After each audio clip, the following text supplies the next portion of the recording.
front, however, and Joe Foster's got some work to do to hold off the Stevenson Camaro of Matt Bell, meanwhile trying to chase and bridge that gap to Nick Longy. Look at Matt Bell, he's got tucked right into the draft there, Dorsey. This is a horsepower track down this front straightaway, heading down to turn 1.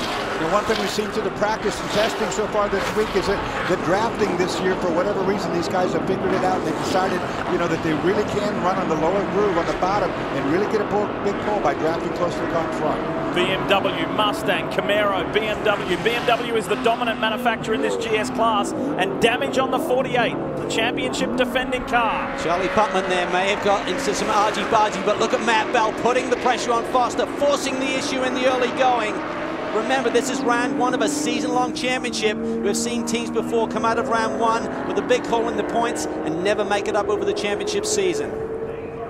Foster in that orange 15 Mustang, Bell, then Putman, then Jack Roush Jr.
Look at this. Oh, look at Matt Bell down the inside, 2 wheels in the grass. Great catch there. Joe Foster got out of the way. This is hard racing in the early going. Easy sailing down into turn 1. Matt Bell got around those 2 Mustangs there in the opening couple of laps, having dropped a couple of positions at the beginning of this race, so he's got a lot of pace in that Camaro. If we had to give out an award, Dorsey, for perhaps the most improved driver over the last year, oh, Matt Plum on the inside. He's desperate to get by Nick Longy. Wow, Matt Bell there really late on the brakes. I thought he was going to plow into the back of that BMW. Yeah, got it tucked to the inside. Now this is going to be tough through that right-hander. Look at that. He's got great car control. Hangs on to it. Jumped the curve. I thought Joe Foster was going to have a go at him because of that, but it didn't cost him any time. Very aggressive driving there, and there you see that back end of that Camaro weaving around there, Dorsey, when he hits the brakes hard. 9 is pushing hard, Brian. Well, Lee, I talked to Matt Bell earlier, and he said the one improvement that they made to this car for 2011 that is spectacular is the braking. The car much better on the brakes than it was last year, and he said that's where he really feels like they can get the job done. The biggest problem, though, is they felt like over the course of these last couple of days, the tires going away after about 6 or 8 laps. But right now, it's very cool down here. Some cloud cover, that may very well help. That's Stevenson's Motorsports Camaro. Porsche pace car out in front, and as usual in the Continental Tire Sports Car Challenge Series, split starts for both the Grand Sport and the Street Tuner classes. Right now, it's Grand Sport who will come to the line first. Joe Foster in his Mustang alongside Matt Bell in the Camaro. And Dorsey, you said it, it's all about muscle up front today. Foster in that orange Mustang on the right side of the screen, the blue Camaro, and the green flag waves. We're racing in round 3. Foster gets the jump. Will Matt Bell be aggressive, try and go at the outside? No, he doesn't. He cuts across. Roush there, takes second.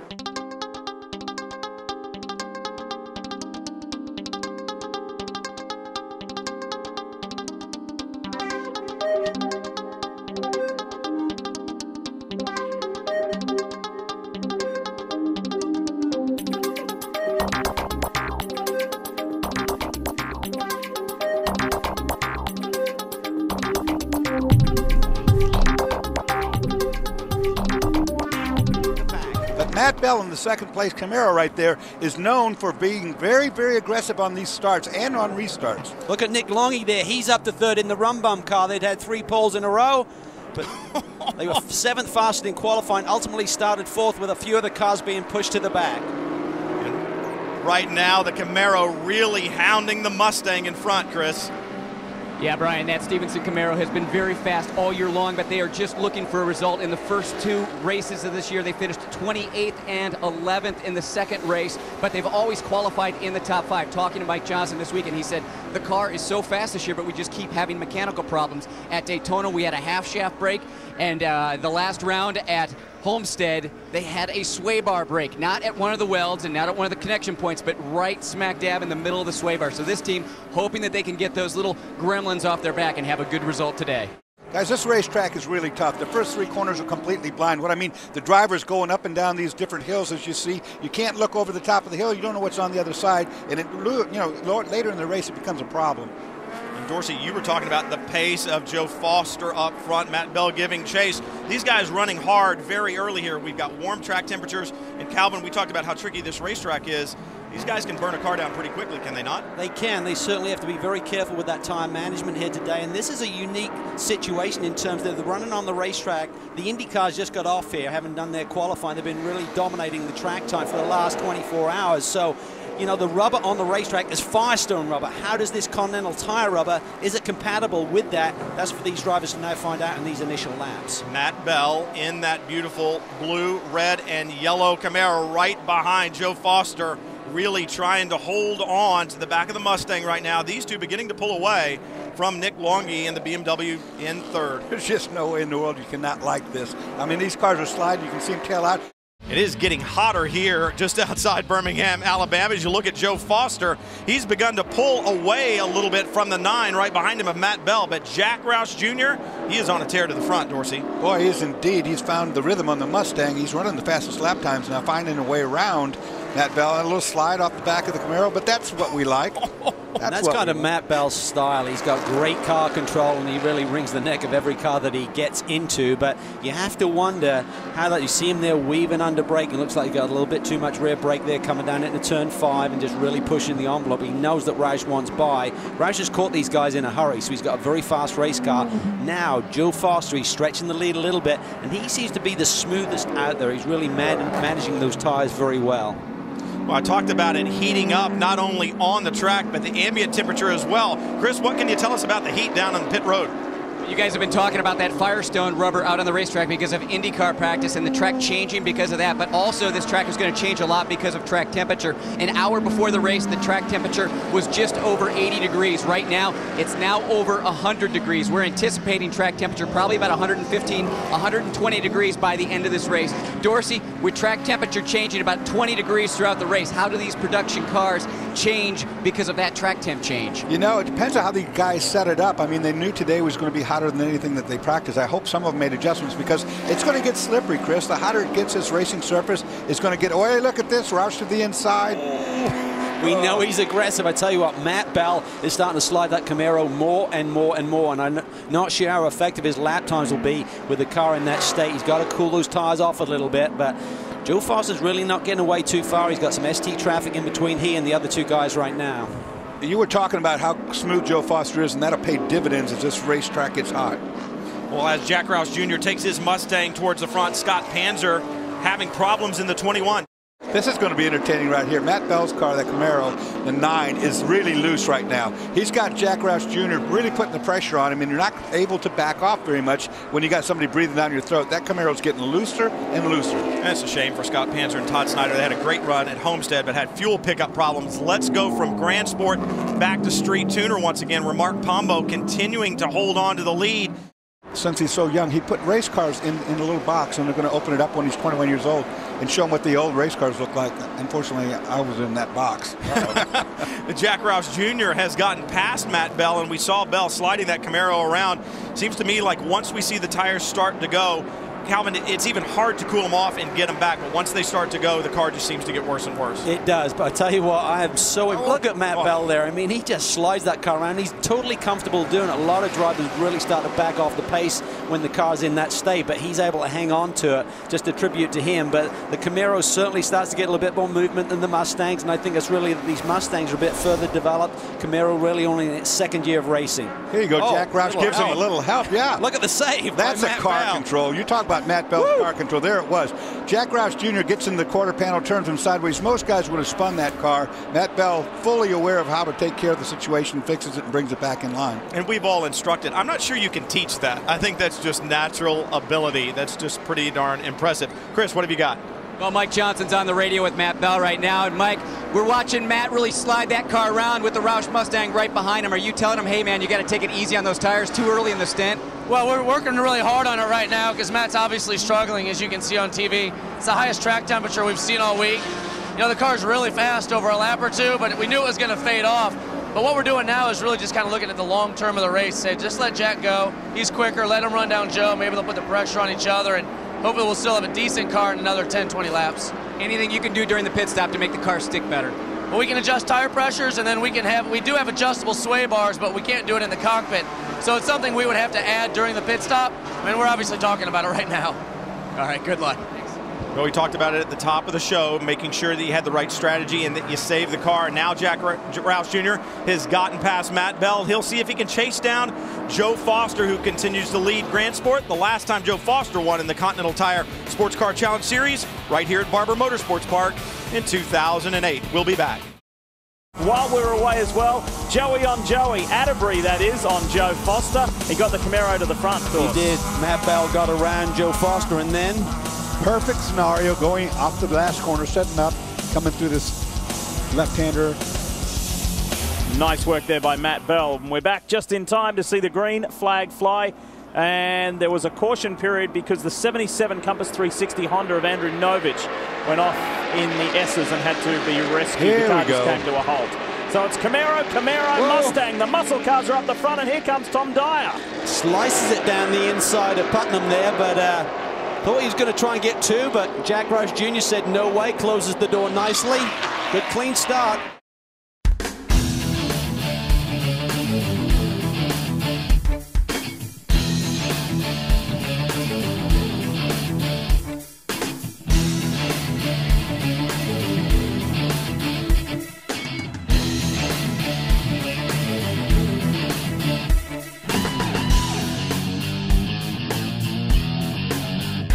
Matt Bell's coming as well. I think he's made a nifty move here with the first lap or so. He's up to 5th spot. Look for him. He's a demon late breaker and got great car control. There you see him deep on the brakes there on the back of Nick Longy. Really beginning to put the pressure on, but it's young Robert Stout out in front. And then look at this battle for the lead between Matt Bell in the red and yellow Stevenson Motorsports Camaro, the blue nose on it, and the white number 6 of Robert Stout. Field coming back up the hill towards the start-finish line. Waiting, waiting, there's the green, we're back racing, and if it's anything like it was before we went to full course caution, it was wild between Matt Bell and Robert Stout, and they are racing hard. Guys, I gotta tell you, we got 2 hours to go. It's a little surprising to me they're willing to push this hard this soon. You know, that you can do that. You can be really aggressive on these restarts and stuff, but, you know, these guys carried it a little too far, I think. I mean, they were on their 4th or 5th all the way around the circuit kind of battle going on. We saw Atterbury lose it coming through turn 3 here, and we wonder if he did get involved with Matt Bell in that incident. But those two Camaros were certainly fighting it out, and the caution really just gave them a breather to think about things. But we saw there at the beginning, Matt Bell wanting that lead. Very aggressive. Robert Stout holding down the point. Matt Bell right behind me. You would think that the Camaros might run nose to tail and get away from the BMWs behind, but nothing doing here. Matt Bell to the inside of Stout. Wow, they both go in there really, really deep. They've run side by side through here before. Both drivers really on the edge doing a great job. But look at the gap that they have over the field here within half a lap. Amazing. That's what I was talking about, giving the fans their money's worth. I mean, they started the race like this, and they have not relinquished it yet. I mean, they're pushing really hard for this early. They've been pretty consistent. 2 finishes outside the top 10, but another one may take him out of the championship. And look at this, Matt Bell now all by himself. Robert Stout had been there. We had actually heard on the radio that they were willing and they had made an agreement between the teams to just run nose to tail and not try to pass each other. Something has obviously happened. Stout has dropped back. Yeah, that could have been just a small error or possibly even traffic. Or maybe the car is running hot, being that close behind them. They ran nose to tail, for quite a long time, and that second car is not getting much air. Now your leader is in, Matt Bell. Let's see what the Stevenson group can do. I mean, the key is going to be what sort of pit stop can they get done? Can they maintain track position on the other GS cars that have made their pit stops? They're not going to go back out in the lead, certainly, with other GS cars staying out there. Matt Bell, an absolute animal in his opening stint, and now his teammate will take over, John Edwards. Let's get going for round 8 of the 10-round championship. The Stevenson Camaro finished the last round in front. It starts this round in front. Look at the Camaros there. It's Matt Bell, the pole sitter, and Joey Atterbury, and the other Camaro goes with him. Al Carter, the front row. All-wheel drive's going to pull that through. Matt Bell is opening up his lead over the 62 of Joey Atterbury, one of 2 Mitchum Motorsports Camaros in this race, and they're in the top 5. So a very good team showing. And remember, this is Matt Bell's home race, so a special occasion. Good news is lights are out on the pace car, and Matt Bell at the front of this field. We mentioned earlier our most recent race winner at Road America, and he wants to do it again. You know, he said, a lot of people have been telling me you've got to bide your time in Continental Series racing. He said, why? If I want to make a move, I'm going to make a move. I'm going to drive as aggressive as I like right from the green flag.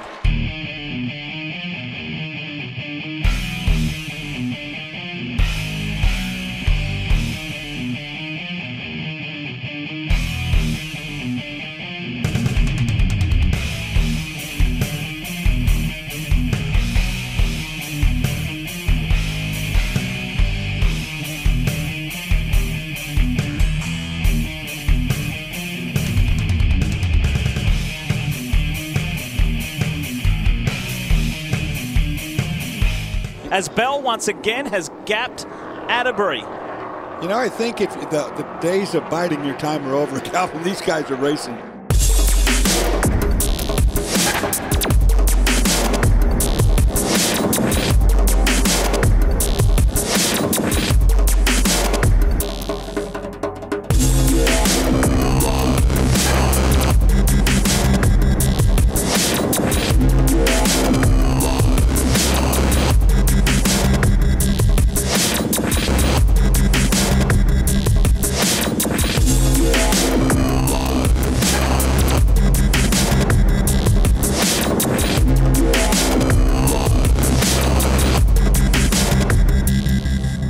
You know, there's been multiple winners in GS this year, but nobody has gone back-to-back victories. Guess what? The Stevenson boys have. Brian's there. Yeah, this Camaro has been one hot ride, and the weekend started well. Matt Bell, another pole for you. I think it's 8 in your GS career. This Camaro was hooked up all weekend long. How was it at the start? This is the closest car to perfect I think I've ever driven. Stevenson did an excellent job really just kind of matching both of our driving styles. They found a way to give us a car that does really everything. It brakes exceptionally, it still turns very well, and it's got that Chevrolet power. So I think this is just a combination of a lot of things. I know the track very well. John knows the track very well. We're both pretty comfortable with this car about this time of season. So I think yeah, it's just a great combination. 2 in a row now. We have the fast lap of the race and pole. It's been a good weekend. The MX-5 that Jonathan Bomarito just handed over, they think it may be good to the checkered flag. That's good so far. Look at Matt Bell. He has got incredible car control, that boy, and demonstrates it every weekend. That's Pretty why cool. I was saying it's good so far, because there's a lot of corner left where he's at there. He'll hang on to it. He's pretty amazing.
Bell continues to impress with his car control week in and week out there in the Stevenson Camaro, which has done a great job to recover. Remember, they're the defending champions here at Road America. Had the initial contact there at the start to make that early pit stop, but they're in good shape right now towards the front of the pack. Coming through the kink is where that happened, and nobody can really attest to how. Look at this. Jack Roush Jr. up the inside. That was scraping right there. There's a couple of rabbits coming through this pack right now. One is Billy Johnson. That's there Billy in the Rush Johnson, Mustang, and he likes to run the insides over that dust there, right up over the curb there. Here we see Matt Plum. Wow, look at this. Oh, look at this. This is an angry little battle, Dorsey. Matt Plum goes to the outside of the Camaro.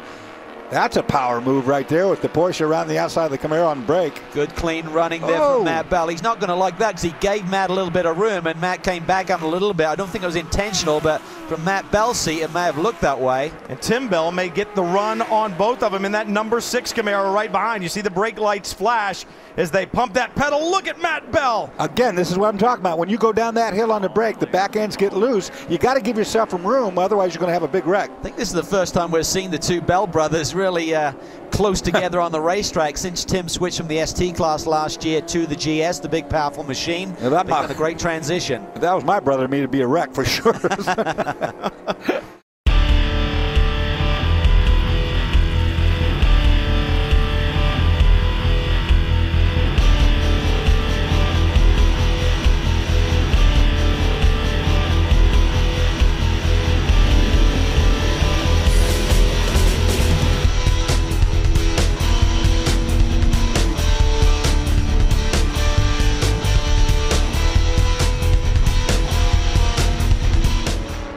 Casamance now has a rear view mirror full of that Stevenson Motorsports Camaro. I want to give a shout out to the Camaro group, and that means Stevenson Motorsports, CKS Autosport, because the 62 Mitchum car had a very savage accident with George Richardson behind the wheel yesterday afternoon, and everybody pitched in to help Chris Mitchum and his team out with some spare parts. They could have very easily stood back and said, no, sorry, this is high-level competition. They didn't. They all rolled up their sleeves, got into it. The Mitchum guys were here at the track until after midnight last night, but both CKS and Stevenson stepped up to the mark, and that is quality sportsmanship. Well, it needed a lot of parts as it hit quite hard to begin with, but then it rode up the tire wall, turned upside down and came down on its roof and rolled back around. So all of the bodywork needed to be redone, as well as right front corner.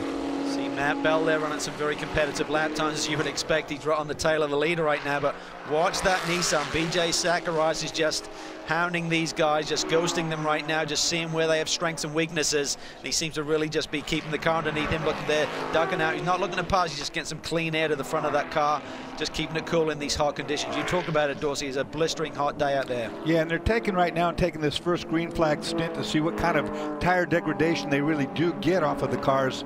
These guys look like they're running pretty hard, but only they know at what percentage they're driving these corners. You just saw a quick shot there of Mike Johnson, the team manager, as his driver's going for the lead, thinks about it on the inside down into the left-hander. Couldn't quite get it done there. Couple of corners there. Tunis Casamance has been a little bit offline, so I'm not sure if the handling's gone away on the Aston or whether he just made a couple of little bobbles there, but he's certainly not been down on the apex of these corners here for the last half a lap. Watch the Nissan 370Z as well. Zacharias has done a good job for Kevin Doran, getting it up to third. They made some changes this morning in the last run in these cars, and Zacharias was very, very pleased with how this car has been running. He and Mike Skeen, they feel they can really deliver a good result in that 14 370Z.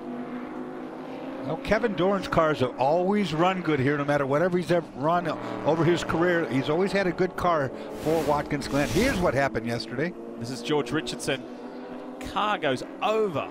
Yeah, he hit that wall a ton, and the car rode up the wall, hit that catch fence, turned over, and came down on its side, rolled across the roof. Did a lot of damage as far as sheet metal, etc. Hasn't been the easiest of transitions for young George. He's a nice lad coming over from England. Lee and I met him at the test. Here we see a battle for the lead now. Matt Bell looks to the inside.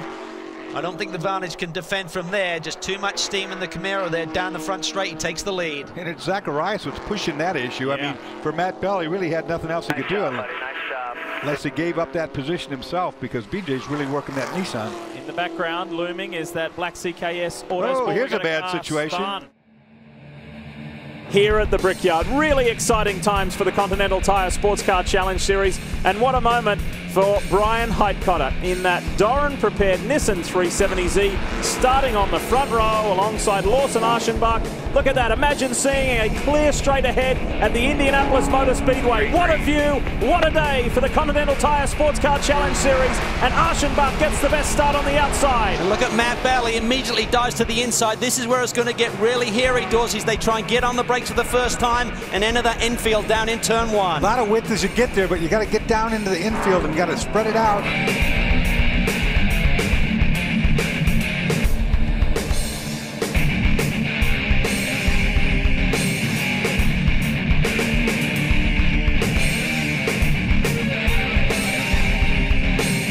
And look, Joe Foster's having to defend. Here comes Tim Bell. Tim Bell on the inside. I think he may have just got by Joe Foster in the Mitchell Motorsports number 6 Camaro. And he goes around the outside. They're still going door to door.